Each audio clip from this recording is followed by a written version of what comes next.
Donc, déterminons le courant I1.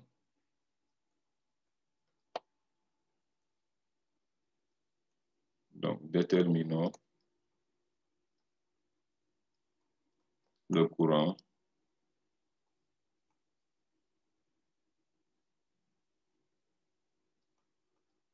I1. Bien entendu, par la méthode de Thévenin. Donc, le courant I1 va être égal au courant de Thévenin, qui est donné par la formule V Thévenin sur R Thévenin plus RC. Donc, si nous parvenons à retrouver le courant de Thévenin, on obtient notre courant. Maintenant, comment on va procéder? Donc, on va commencer par déterminer, si vous voulez, R Thévenin.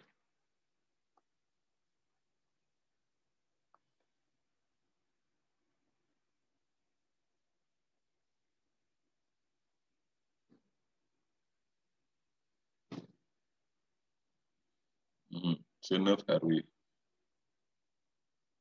Voilà, c'est 9R, tu as raison. Maintenant, on va déterminer R Thévenin. Donc, en déterminant le courant I1, on est obligé de couper une partie du réseau. Donc, on va couper une partie de ce réseau. Donc, en coupant une partie de ce réseau, on va enlever toutes les sources. Donc, c'est ça le processus. On coupe une partie où circule le courant I1 en enlevant les sources. Bon, on a une seule source de courant E. Donc, ici, donc, là, on a la source donc, avec une force électromotrice E. Donc, le courant I1 circule sur cette branche-là. Donc, on va enlever toutes les sources. On a une seule source. On va enlever toutes les sources et en coupant une partie de cette branche. Donc, on va se trouver avec ça. Voilà.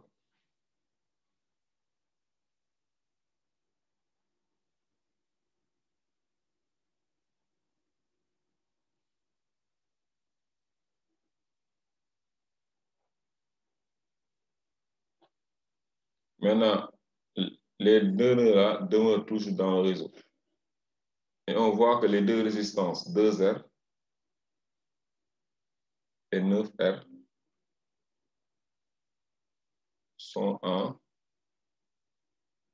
parallèle. En parallèle, donc implique que la résistance de Thévenin égale à 2R fois 9R sur 2R plus 9R, c'est ça.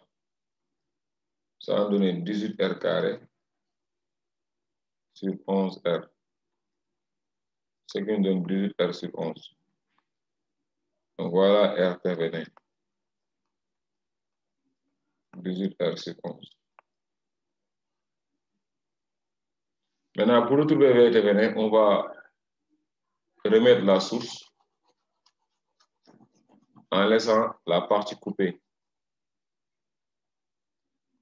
Donc, je vais chercher V Thévenin. Donc, je remets la source en laissant la partie coupée.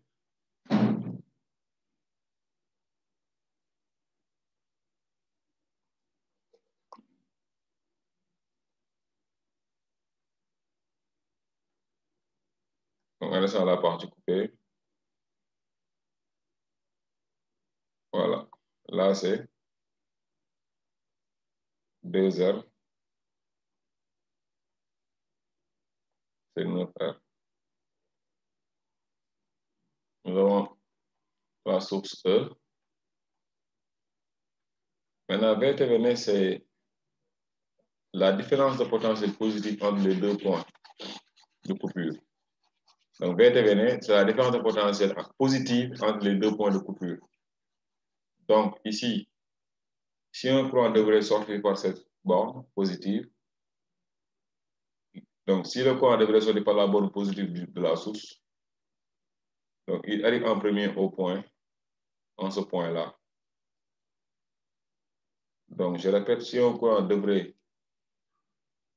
sortir sur la source E, il arrive en premier en ce point, et j'appelle ce point-là par exemple le point A, et j'appelle ce point-là le point B. Maintenant, l'appellation des points, ça importe peu. Hein. Si vous voulez prendre E, F, I, J, ça dépend de vous. Mais ce qui est important de savoir que le premier point là a le potentiel le plus élevé. Je vous dis que VA, le potentiel en A est supérieur au potentiel en B. Parce que si un courant devrait passer, il arrive en premier au point A. Mais malheureusement, on a coupé, donc il n'y a pas un point de traverse. Ce qui fait qu'ici, on a VA moins VB positif. Et c'est ce qui peut représenter VTVN qui est égal à VA moins VB. Maintenant, on va déterminer VA moins VB. Maintenant, ici, il y a différentes explications.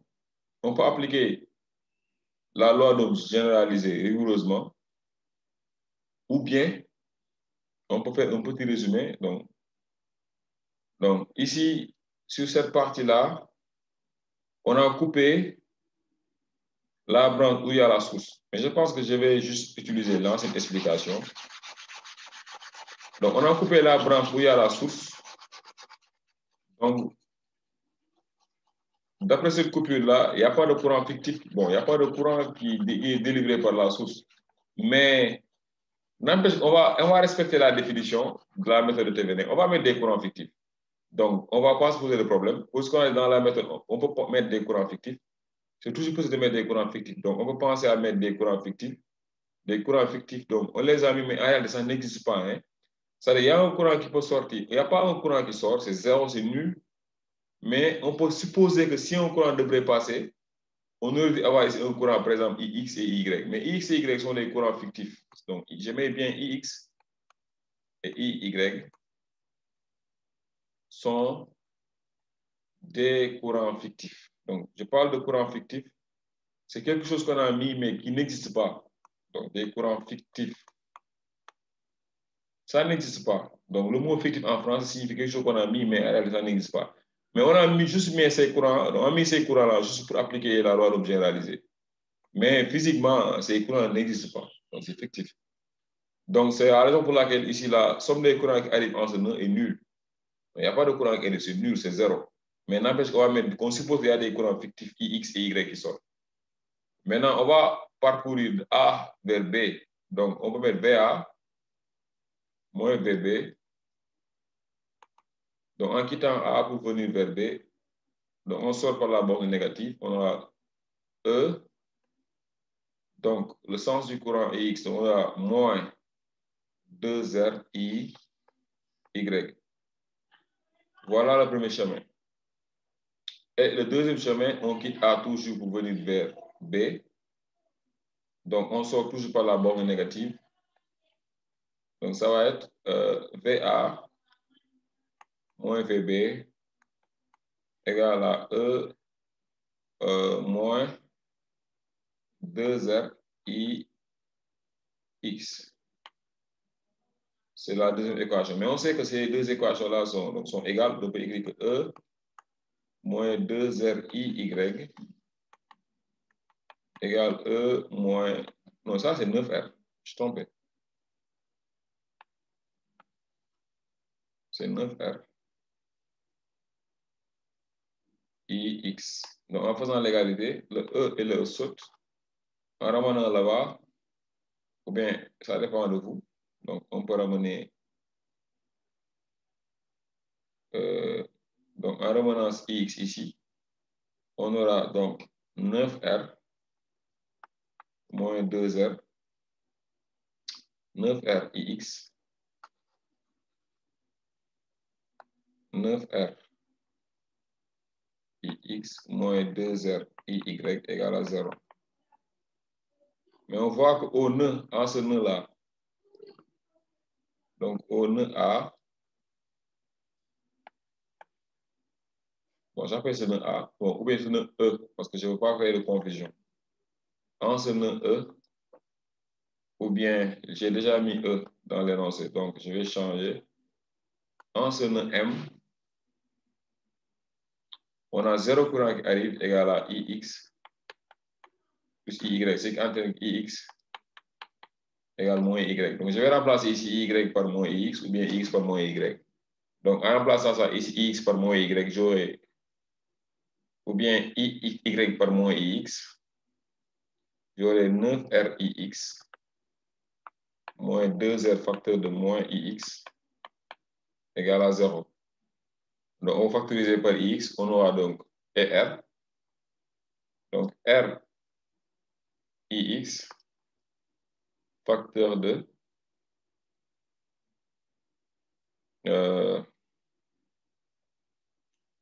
9r. Bon, là, je vais calculer d'ailleurs, je n'ai pas besoin de factoriser.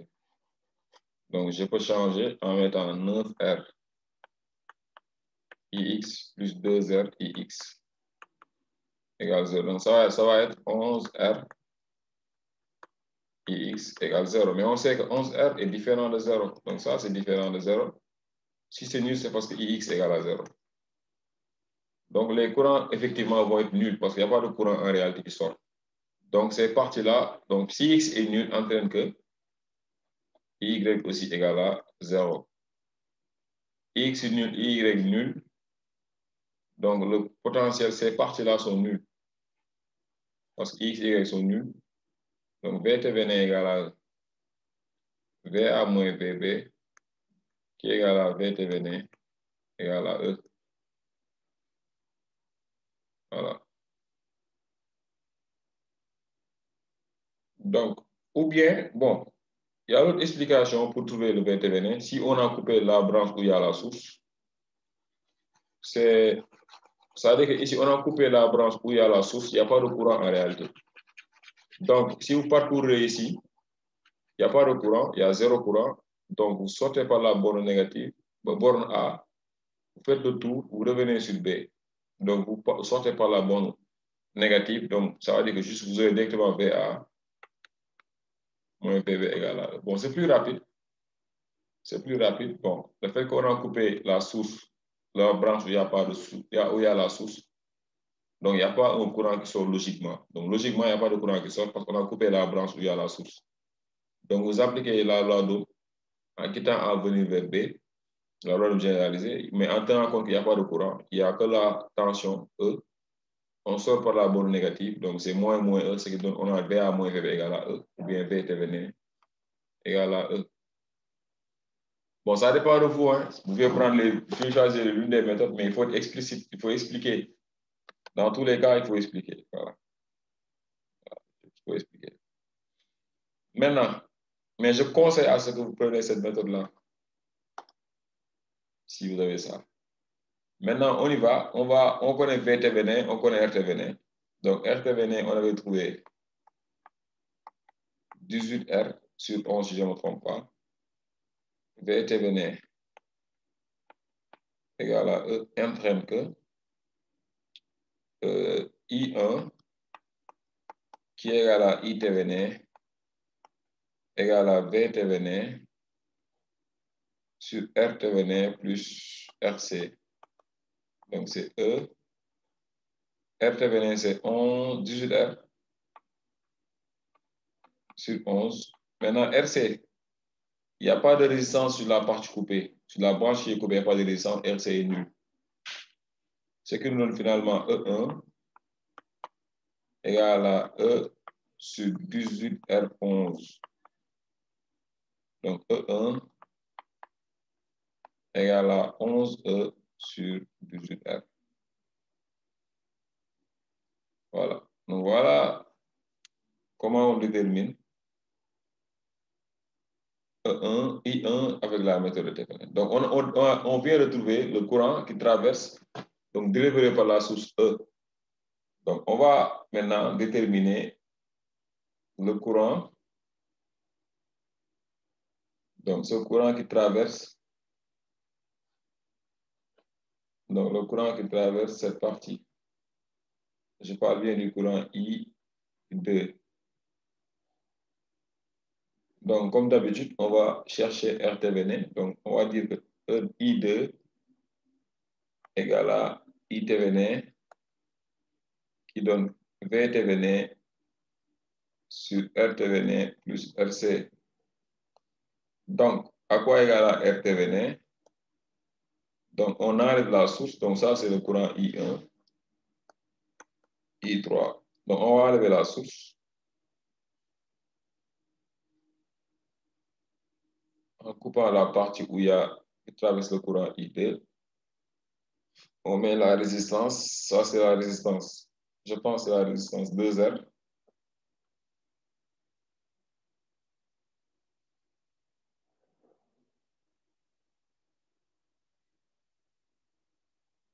Et ça, c'est la résistance 9R.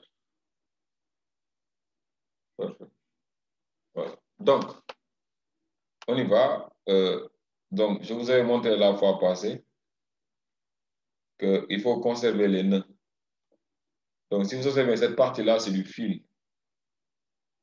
Donc, c'est du fil. Il n'y a rien. C'est un fil conducteur.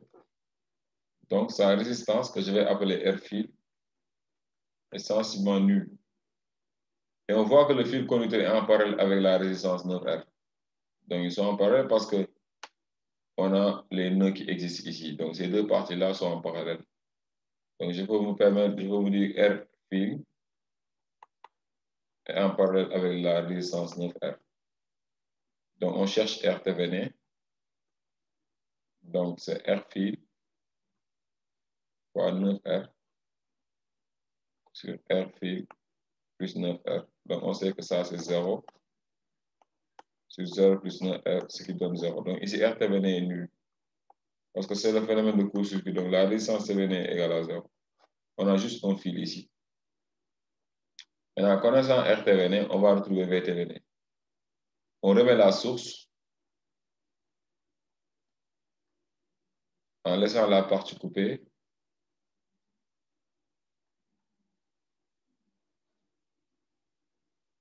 Et là, je mets 9R, 2R, voilà.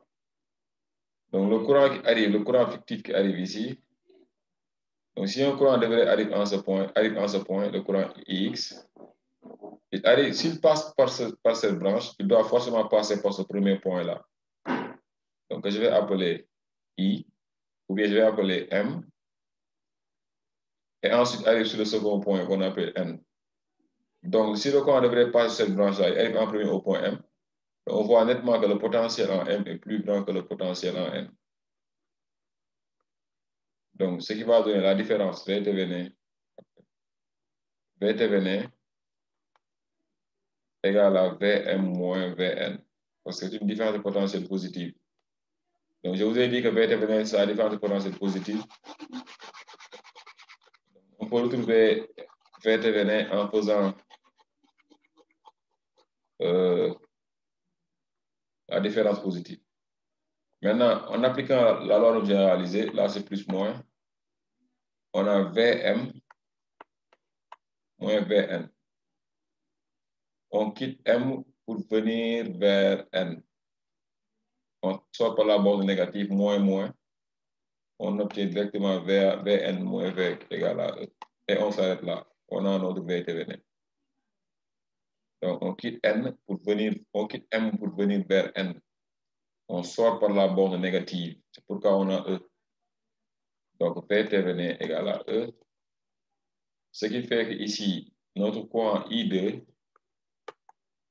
qui est donné par V thévenin sur R thévenin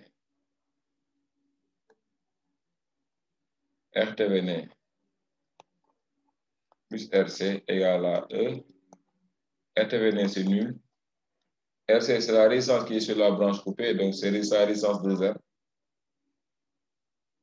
On trouve que I2 égale à E sur 2R. Voilà. Donc, c'est pas compliqué vraiment. Voilà, c'est pas vraiment tout compliqué. On y va. Maintenant, on va déterminer le courant I3 par toujours la méthode de Thévenin. Donc, je vais nommer ce courant-là. Donc, je vais nommer le courant qui traverse les résistances, la résistance 9R. parle bien de ce courant I3. Donc, mon processus, donc I3, qui est égal à ITVN, est donné par VTVN sur RTVN plus RC. Donc là, on va chercher d'abord RTVN. Même processus, on a toutes les sources. On laisse des résistances. Et on coupe cette partie. 9R. On revient sur la même situation. Donc, on a cette partie-là, c'est du fil sec. On a que du fil. Donc, on a du fil en parallèle avec une résistance R, 2R. Donc, on voit facilement que ça, la résistance de TVN va être nulle. Donc, je viens d'expliquer ça tout à l'heure. Parce qu'on a RTVN égale à la résistance du fil fois 9R sur la résistance du fil plus 9R. Donc, ça, c'est 0 sur 0 plus 9R. Donc, c'est pourquoi j'ai dit que la résistance TVN est nulle. C'est le phénomène de court-circuit. On a un fil sec, il n'y a rien. Donc, la résistance TVN reste nulle. Maintenant, VTVN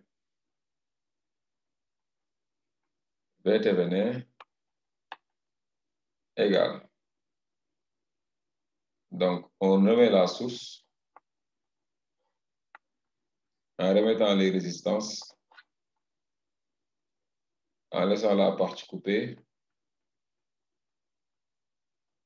Voilà. Donc, si un courant devrait, ça c'est plus ou moins, si un courant devrait passer, on a un courant IX et un courant ici. Donc, le courant IX ne passera pas là parce qu'on a coupé, donc il continue. Il vient là, il fait son tour. Il n'y a pas un courant qui passe ici parce qu'on a coupé. Donc, si un courant devrait passer par là, devrait passer, dit bien, ce point-là, recevra le courant en premier. Donc, ce point-là, je l'appelle M, la N. Donc, on voit que ce point-là va recevoir le courant en premier avant le point N. Si un courant devrait passer sur cette branche-là, ce qui fait qu'ici, Vm moins Vn est positif. Et je vous dis que la tension de TVN, c'est la différence de potentiel positif. Donc, Vm moins Vn, on quitte N, M. Maintenant, ici, il ne faut pas perdre du temps. Si vous regardez, si vous prenez le long chemin,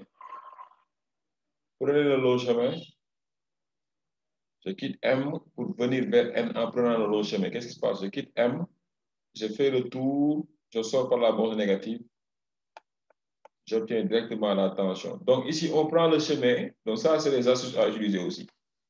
Donc vous prenez le chemin où il n'y a pas de résistance. Donc voilà ce chemin-là, le plus grand chemin, il n'y a pas de résistance ici. J'obtiens directement la tension. Donc Vm moins Vn égale à E. Ce qui donne VTVN égale à E. Voilà. Donc, connaissant VTVN égale à E, on va déterminer notre courant I3. Donc, I3 égale à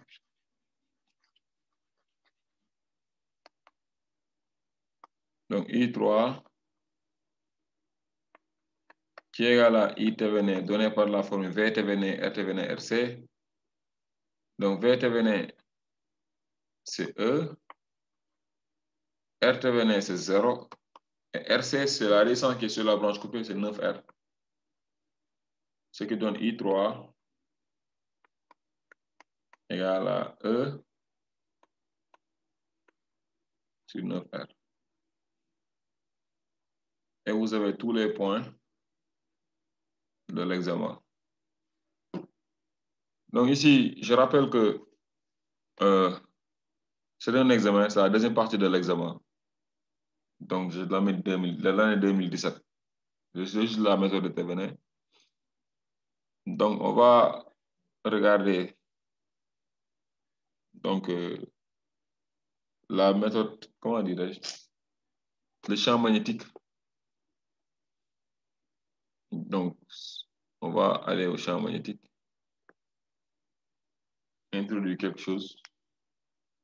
Parce que je vois qu'il n'y a pas beaucoup d'étudiants qui sont en ligne. Bon, je vais effacer. Donc, on va regarder le magnétisme maintenant un peu, juste le début. Donc, il reste 10 minutes. Voilà.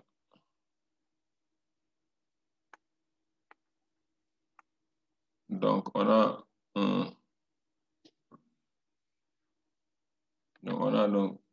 un courant donc, qui circule sur ce sens-là, I. Ça, c'est l'axe Y.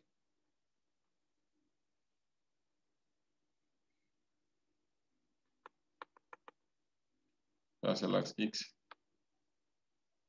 On a K dans l'espace I, J, et on a le courant I.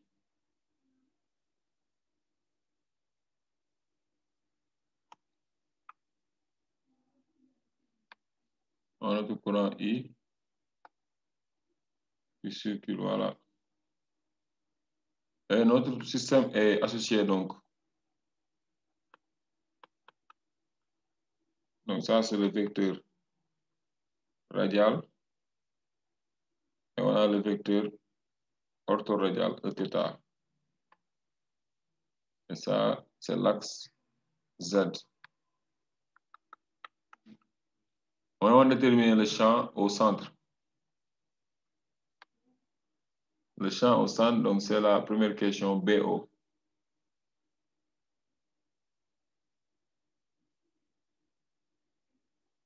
Donc, on va calculer le champ d'abord. La première question, grand 1, on va calculer le champ au centre.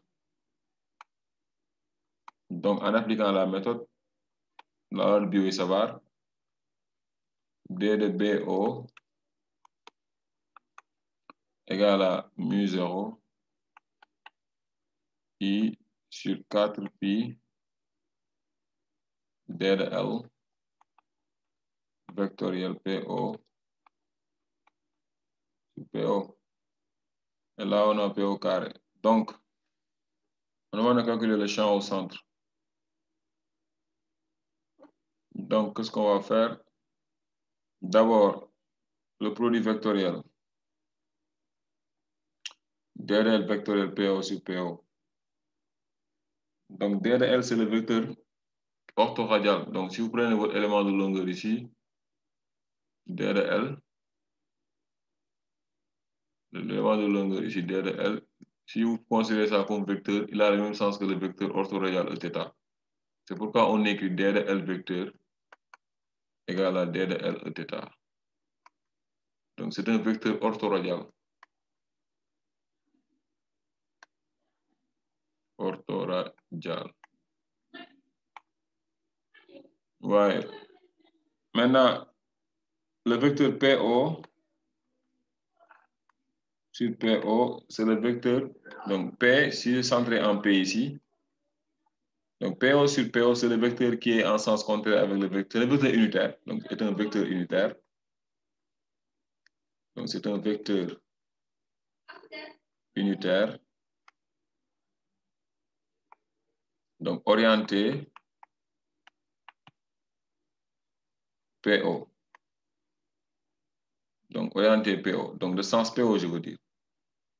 Voilà. Donc, ça veut dire ici, le vecteur PO sur PO a le sens contraire avec le vecteur orthoradial, le vecteur radial. Donc, PO sur PO égale à moins R. Voilà. Donc, c'est ça. Maintenant, ici, on applique le produit vectoriel DL, vectoriel PO sur PO. Donc, c'est comme si on a D de L, Eθ vectoriel moins R. Donc, si vous faites le produit vectoriel Eθ vectoriel moins R, je ne sais pas si vous comprenez le principe. Vous devez trouver K. Parce que le vecteur radial est là. Le vecteur orthoradial Eθ est là. Donc, ça, c'est K. Donc, si vous faites Eθ vecteur ER, moins ER, donc c'est comme si vous tournez dans l'autre sens. Donc, il y a deux méthodes. Hein. Donc, K est dans l'espace. K, c'est un vecteur qui est dans l'espace. Il faut comprendre ça. Donc, si ça, c'est moins ER. D'accord? Donc, si vous tournez Eθ vers moins ER, vous aurez le sens de vecteur K. Eθ fois moins ER, vous avez le sens du vecteur K. Ou bien, donc c'est pourquoi j'ai dit que on trouve K comme vecteur. Ou bien, pour voir ça facilement, vous appliquez. C'est pourquoi je ne voulais pas corriger ça en ligne, parce que je voulais vous montrer la règle de la main droite. Donc, si l'étudiant a des difficultés, par exemple, sur cette question, sur le produit vectoriel, il peut appliquer la règle de la main droite. Donc, bon, je ne sais pas comment je vais dessiner, mais s'il met donc, la pousse comme ça, et il met les deux doigts comme ça, dans le sens de DDL, c'est 4 doigts. Donc, ça, c'est le sens du courant I. Les doigts. Donc, je ne parle pas de la pousse, mais je parle des doigts. Des d'autres doigts. Donc, ça, c'est le sens du courant I. Et la paume est en face avec le centre O. Donc, la paume est en face avec le centre O. Et la pousse est dans l'espace. Donc, vous placez vos doigts dans le sens vecteur I, du courant I. Je vous dis, ce n'est pas un vecteur du courant I. Le courant I est là, orienté dans ce sens-là. Donc, vous mettez donc vos doigts dans le sens du courant I et que vous mettez votre paume en face du centre. Ce qui fait que vous verrez que votre pouce sera dans le même sens que le vecteur K. Donc, on verra que le champ B est égal à BK. Donc, c'est un vecteur qui est orienté suivant le vecteur K. Donc, vous avez deux choix, soit de faire le produit vectoriel purement, ou bien vous appliquez donc, la règle de la main droite. Et si vous faites ça, vous verrez que le champ sera orienté suivant la direction du vecteur K. Maintenant, connaissant ça, on pourrait écrire le champ B. Donc, on aura que B. Donc, on peut écrire B même sans vecteur. D de B au centre égale, ou bien D de B vecteur, si vous voulez, égale mu 0 I D de L sur 4 pi P au carré. Ce qui reste, c'est de déterminer la valeur de D de L. D de L, c'est un arc de cercle. Donc, D de L égale à R égale à R D de θ. Donc, D de L égale à R D de θ parce que si vous regardez bien, D de L prend donc l'arc. Ça, c'est un angle qu'on va appeler D de θ. Bon, mon truc est un peu chargé. D'abord, il faut considérer qu'il y a l'angle θ entre l'axe X et la direction de PO. Ça, j'appelle ça θ. Donc, l'écart de D de L va couvrir un angle qu'on va appeler D de θ.